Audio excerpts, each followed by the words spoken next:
They say rainy days are depressing, that gray skies steal energy, that sunlight is happiness, and rain is something to endure.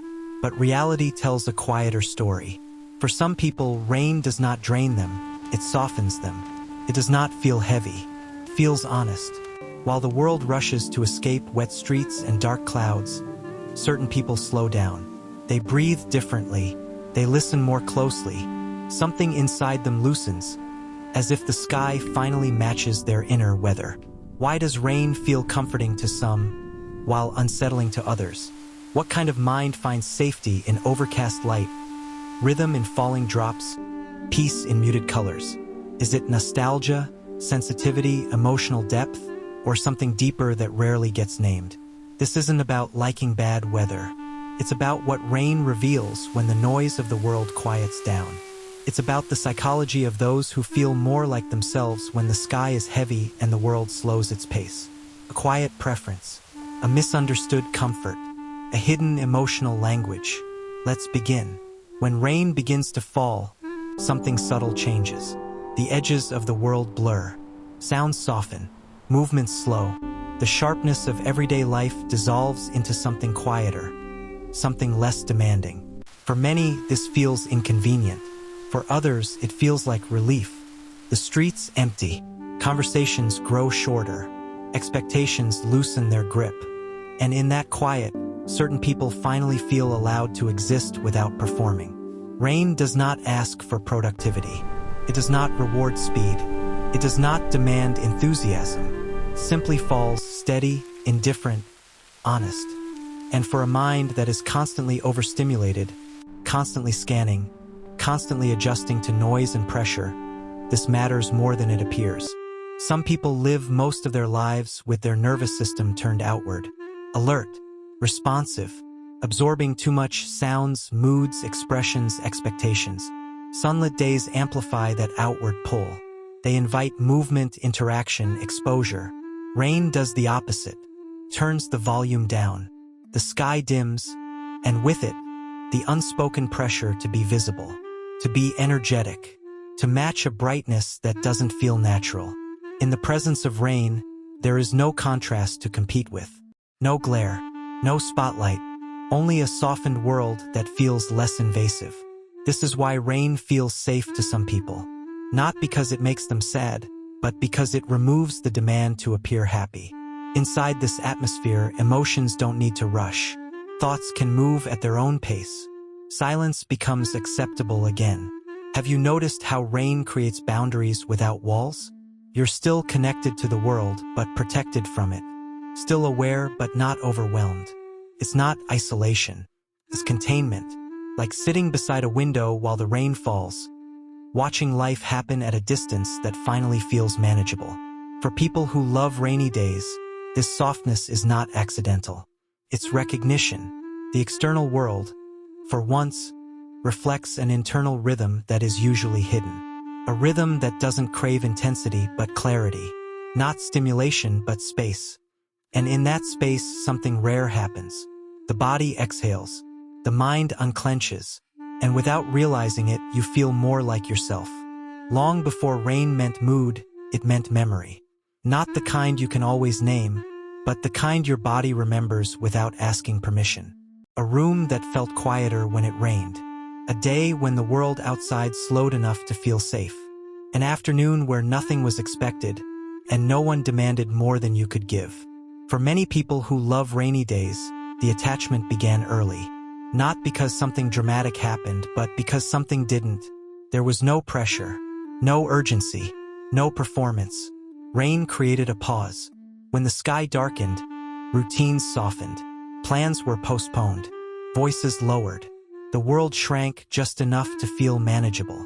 And inside that smaller world, the nervous system learned something important. This is what safety feels like.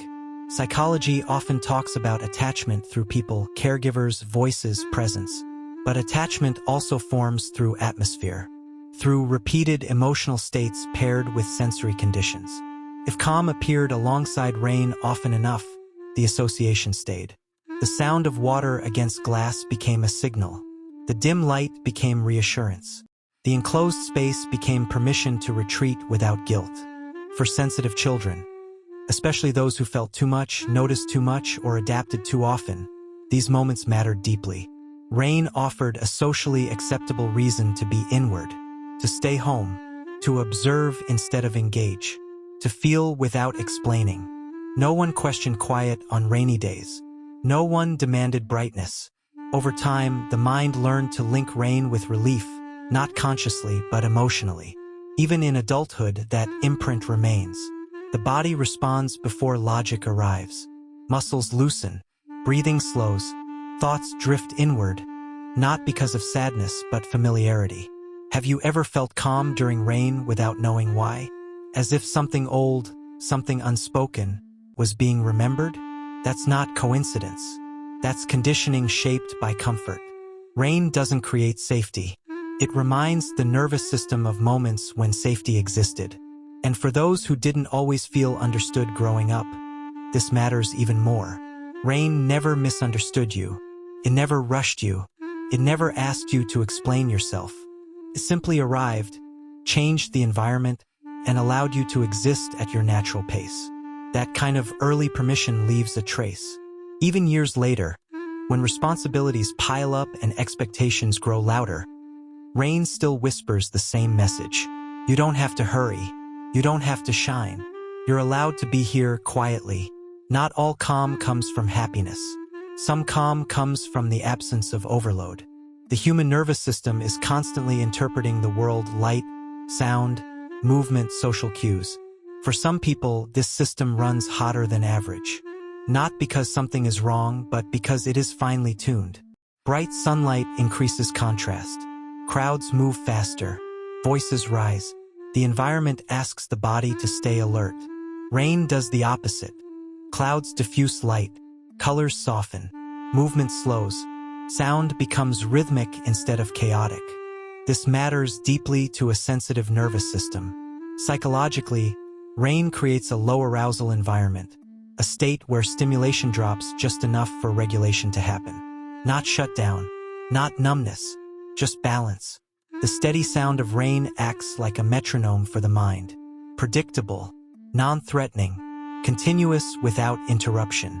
Unlike sudden noises, rain doesn't demand attention. It holds it gently. This is why people who love rain often describe feeling grounded rather than sleepy, present rather than distracted, awake but not tense. The nervous system recognizes the pattern and relaxes its guard. There's also something important about visibility. Rain blurs edges. Distances feel shorter. The world feels closer, but less exposed. For minds that constantly scan for danger, emotional or social, this reduction in clarity is soothing. It lowers the need to anticipate, to prepare, to brace. Have you noticed how your thoughts slow during rain, not because they disappear, but because they stop colliding? This isn't melancholy. It's regulation. Sunlit environments often reward extroversion, productivity, motion. Rainy environments remove that reward system entirely. There is no social advantage to being loud in the rain. No spotlight to perform under. No expectation to shine. So the body rests. Dopamine-driven urgency quiets down. Cortisol levels ease. The nervous system shifts from defense to observation. For people who live much of their lives in a state of subtle tension, this shift feels profound. Rain doesn't fix anything.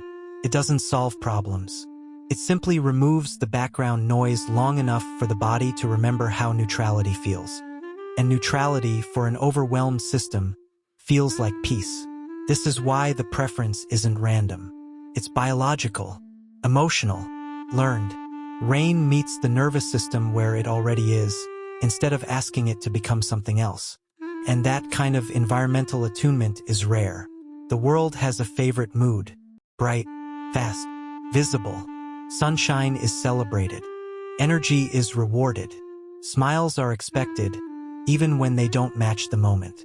In that world, loving rainy days can feel like a quiet contradiction. People ask questions that sound harmless but carry judgment beneath them. Why do you like gloomy weather? Doesn't it make you feel low? Are you okay? As if calm must always be cheerful. as if stillness must mean sadness. For those who love rain, this misunderstanding becomes familiar.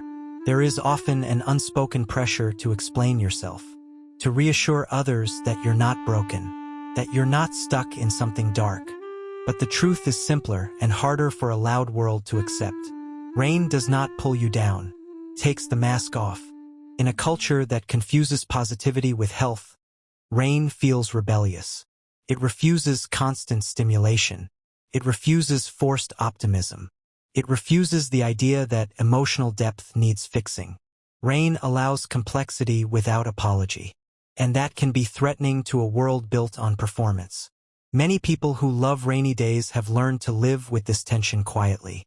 They participate, they function, they smile when required.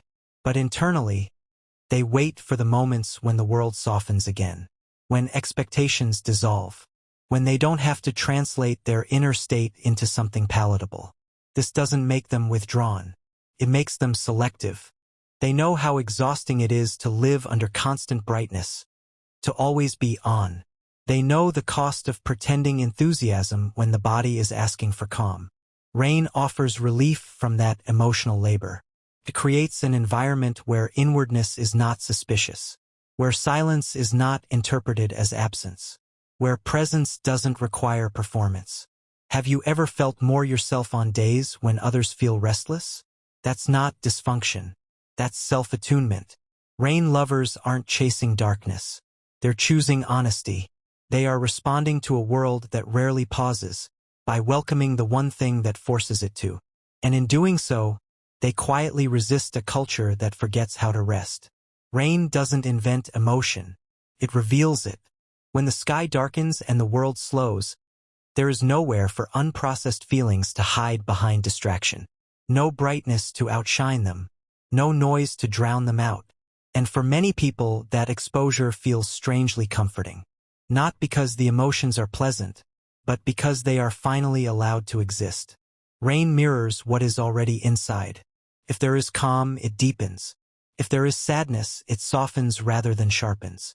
If there is reflection, it expands without pressure. This is why rain often feels honest. Sunlight encourages motion. Rain encourages awareness.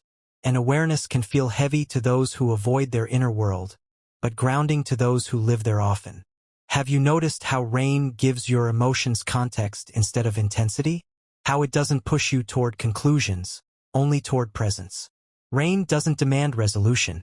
It allows pause. For people who love rainy days, this permission matters more than happiness. They are not chasing sadness. They are honoring emotional accuracy. The world often insists that feelings must be fixed, reframed, or overcome. Rain quietly disagrees. It says, you're allowed to feel what you feel without translating it into optimism. This is why rain feels validating. It aligns the outside world with the inside one. No contrast, no contradiction. When your internal weather is complex, muted, or layered, bright environments can feel dishonest. They amplify the gap between how you feel and how you're expected to appear. Rain closes that gap, creates emotional coherence. That coherence is deeply regulating. People who love rain often have a high tolerance for emotional nuance. They can sit with ambiguity, with unanswered questions, with feelings that don't resolve quickly. Rain supports that capacity. It doesn't rush endings. It doesn't force clarity. It allows the slow settling of emotional sediment, like a river calming after a storm. This is not melancholy. It's maturity. Rain doesn't pull you into your feelings. It stops pulling you away from them. And in that stillness, something rare happens. You don't feel broken for feeling deeply. You feel human. There is a difference between escaping the world and creating distance from its noise. Rain offers the second. When rain falls, the environment itself sets boundaries. Not walls, but filters. Fewer people outside. Less visual chaos. Slower rhythms. And within those conditions, emotional regulation becomes possible without effort. You don't have to force calm. The atmosphere does the work for you. This is why rain feels stabilizing rather than overwhelming. Contains experience without cutting you off from it. You are still aware of the world, but protected from its intensity. Psychologically, this kind of containment is powerful. The steady presence of rain creates a sense of enclosure, like being held without being touched. It reduces unpredictability. It narrows focus. It makes time feel thicker, slower, less demanding. For people who carry tension quietly, this matters deeply. Rain removes the need to self-soothe through distraction. There is no urge to fill the silence. No pressure to optimize the moment. You can simply be. Have you noticed how rain invites small rituals without intention? A warm drink, a window, a pause. Not as coping strategies, but as natural responses to a softened world. This is emotional regulation through environment, not effort. For many, regulation usually requires work. Breathing techniques, mental reframing, control. Rain bypasses all of that. It does not ask you to manage your emotions. It supports them. And importantly, this is not withdrawal. People who love rain are not hiding from life. They are creating conditions where life feels sustainable. They understand something subtle. Constant exposure exhausts the nervous system. Rest requires boundaries. Rain provides those boundaries without guilt. There is no shame in staying in. No explanation needed. No apology required. The world itself has slowed down.